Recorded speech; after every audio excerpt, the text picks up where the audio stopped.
लेकिन केवल इतना पर्याप्त नहीं है। उन्होंने मांग की कि वरिष्ठ पुलिस अधिकारियों की निगरानी के मामले में समयबद्ध और निष्पक्ष जांच कराई जाए, दोषी पाए जाने वालों पर कड़ी कार्रवाई हो। संजय झा ने कहा कि सरकार हमेशा कहती है कि कोई अपराधी नहीं बचेगा। ये सिद्धांत केवल आम अपराधियों पर ही लागू नहीं होता, कानून लागू करने वाले तंत्र पर भी समान रूप से लागू होना चाहिए। यदि किसी पुलिसकर्मी ने भी कानून का उल्लंघन किया है तो उसे भी जवाबदेह बनाया जाना चाहिए। बिहार में हाल ही में भोजपुर जिले में भरत तिवारी के कथित पुलिस एनकाउंटर पर सियासत गर्म होने लगी है।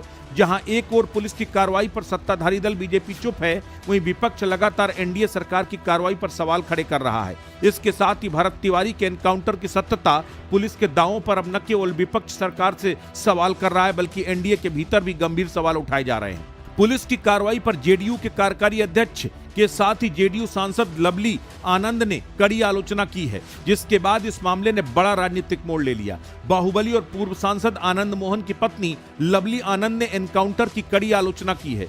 शिवहर से जेडीयू सांसद लवली आनंद ने भरत तिवारी के एनकाउंटर को गलत बताया और कहा कि बहुत ही गलत हुआ है। लवली आनंद ने कहा कि पुलिस को रक्षक माना जाता है, लेकिन जब रक्षक ही भक्षक बन जाए तो फिर क्या कहना। अगर पुलिस ही सही गलत का फैसला करने लगी तो न्यायपालिका किस लिए है, अदालत क्यों बनी है जब पुलिस ही सभी चीजों को हाथ में ले लेगी। लवली आनंद ने मांग की कि इसकी जांच होनी चाहिए, जो भी दोषी हो उसे तुरंत गिरफ्तार किया जाना चाहिए। जांच होगी तो दूध का दूध और पानी का पानी हो जाएगा। जो भी घटना हुई वो बहुत ही दुखद है, इसे जिन लोगों ने किया उसकी जांच हो, निश्चित रूप से कार्रवाई होनी चाहिए। महिला जेडीयू सांसद ने कहा कि जब भरत तिवारी ने सरेंडर कर दिया था, उसका एनकाउंटर क्यों किया गया। अगर उसने सरेंडर कर दिया तो उसे गिरफ्तार करके जेल भेजना चाहिए था, लेकिन उसका एनकाउंटर कर दिया गया, जो गलत और बेहद दुखद है। पुलिस के इस फर्जी एनकाउंटर की हम कड़ी निंदा करते हैं। बहरहाल जेडीयू की ओर से इस घटना की आलोचना करने के बाद अब बिहार में सियासत और तेज हो गई है। लोग सोशल मीडिया पर लिख रहे हैं, लोग दावा कर रहे हैं, नीतीश कुमार एनकाउंटर के खिलाफ रहे हैं। ऐसे में अगर पुलिस पर एक्शन नहीं होता तो सुशासन बाबू खेला कर सकते हैं। लोग लिख रहे हैं कि बिहार एनकाउंटर के खिलाफ हो रहा है, खुद जब नीतीश कुमार सीएम थे तब वो इसके खिलाफ थे। ऐसे में आगे क्या होता है उस पर सबकी नजरें हैं।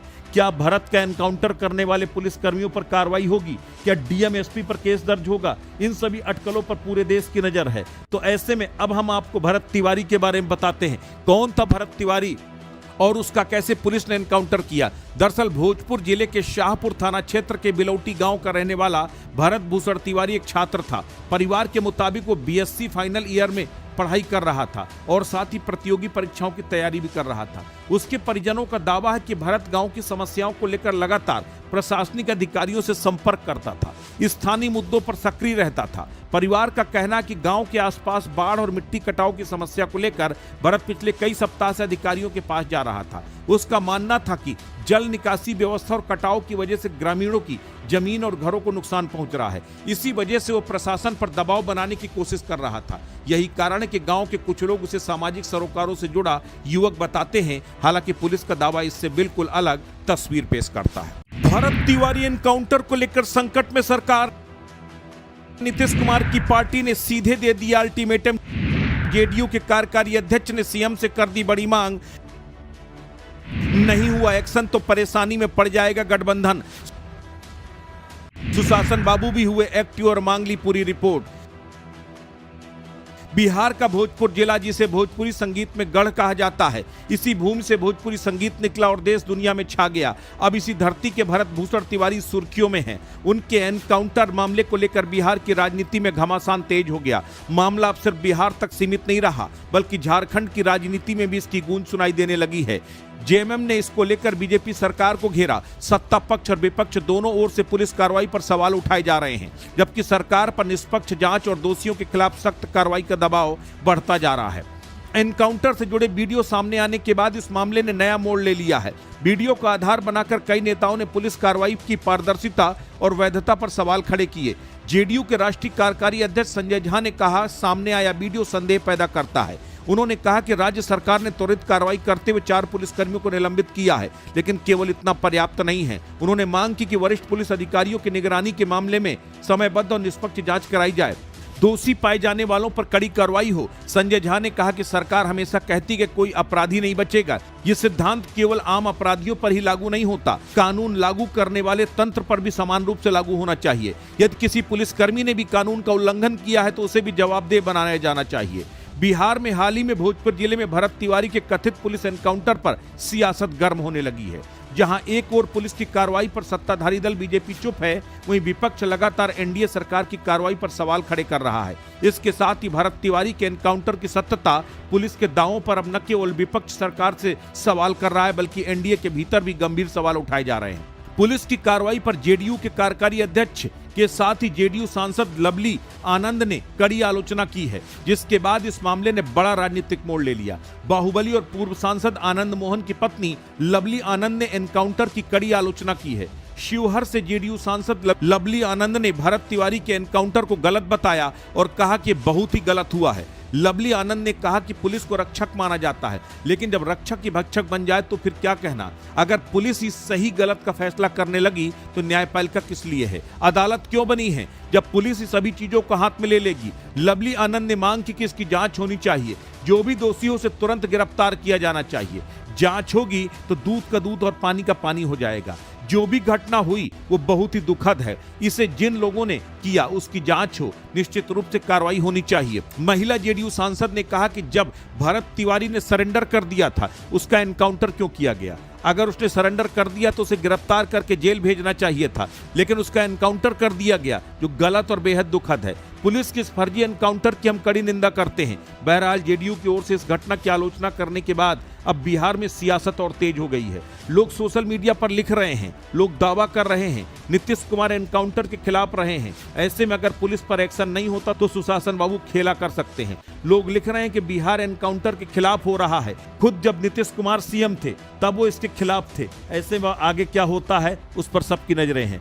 क्या भरत का एनकाउंटर करने वाले पुलिस कर्मियों पर कार्रवाई होगी, क्या डीएम एसपी पर केस दर्ज होगा, इन सभी अटकलों पर पूरे देश की नजर है। तो ऐसे में अब हम आपको भरत तिवारी के बारे में बताते हैं। कौन था भरत तिवारी और उसका कैसे पुलिस ने एनकाउंटर किया। दरअसल भोजपुर जिले के शाहपुर थाना क्षेत्र के बिलौटी गांव का रहने वाला भरत भूषण तिवारी एक छात्र था। परिवार के मुताबिक वो बीएससी फाइनल ईयर में पढ़ाई कर रहा था और साथ ही प्रतियोगी परीक्षाओं की तैयारी भी कर रहा था। उसके परिजनों का दावा है कि भरत गांव की समस्याओं को लेकर लगातार प्रशासनिक अधिकारियों से संपर्क करता था, स्थानीय मुद्दों पर सक्रिय रहता था। परिवार का कहना कि गांव के आसपास बाढ़ और मिट्टी कटाव की समस्या को लेकर भरत पिछले कई सप्ताह से अधिकारियों के पास जा रहा था। उसका मानना था कि जल निकासी व्यवस्था और कटाव की वजह से ग्रामीणों की जमीन और घरों को नुकसान पहुंच रहा है। इसी वजह से वो प्रशासन पर दबाव बनाने की कोशिश कर रहा था। यही कारण है कि गांव के कुछ लोग उसे सामाजिक सरोकारों से जुड़ा युवक बताते हैं। हालांकि पुलिस का दावा इससे बिल्कुल अलग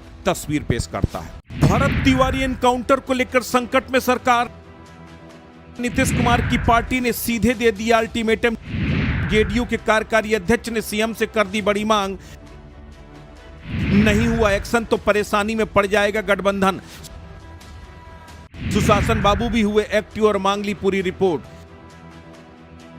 बिहार का भोजपुर जिला, जिसे भोजपुरी संगीत में गढ़ कहा जाता है, इसी भूमि से भोजपुरी संगीत निकला और देश दुनिया में छा गया। अब इसी धरती के भरत भूषण तिवारी सुर्खियों में हैं। उनके एनकाउंटर मामले को लेकर बिहार की राजनीति में घमासान तेज हो गया। मामला अब सिर्फ बिहार तक सीमित नहीं रहा, बल्कि झारखंड की राजनीति में भी इसकी गूंज सुनाई देने लगी है।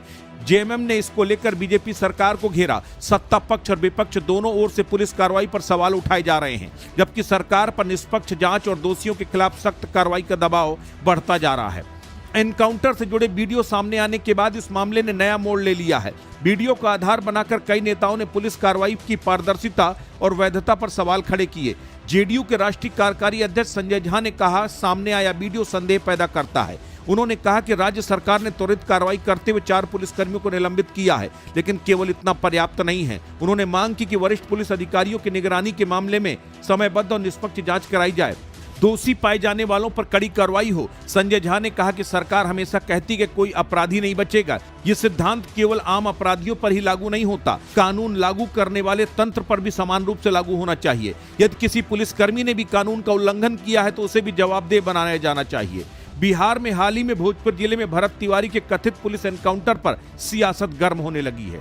जहां एक ओर पुलिस की कार्रवाई पर सत्ताधारी दल बीजेपी चुप है, वहीं विपक्ष लगातार एनडीए सरकार की कार्रवाई पर सवाल खड़े कर रहा है। इसके साथ ही भरत तिवारी के एनकाउंटर की सत्यता, पुलिस के दावों पर अब न केवल विपक्ष सरकार से सवाल कर रहा है, बल्कि एनडीए के भीतर भी गंभीर सवाल उठाए जा रहे हैं। पुलिस की कार्रवाई पर जेडीयू के कार्यकारी अध्यक्ष के साथ ही जेडीयू सांसद लवली आनंद ने कड़ी आलोचना की है, जिसके बाद इस मामले ने बड़ा राजनीतिक मोड़ ले लिया। बाहुबली और पूर्व सांसद आनंद मोहन की पत्नी लवली आनंद ने एनकाउंटर की कड़ी आलोचना की है।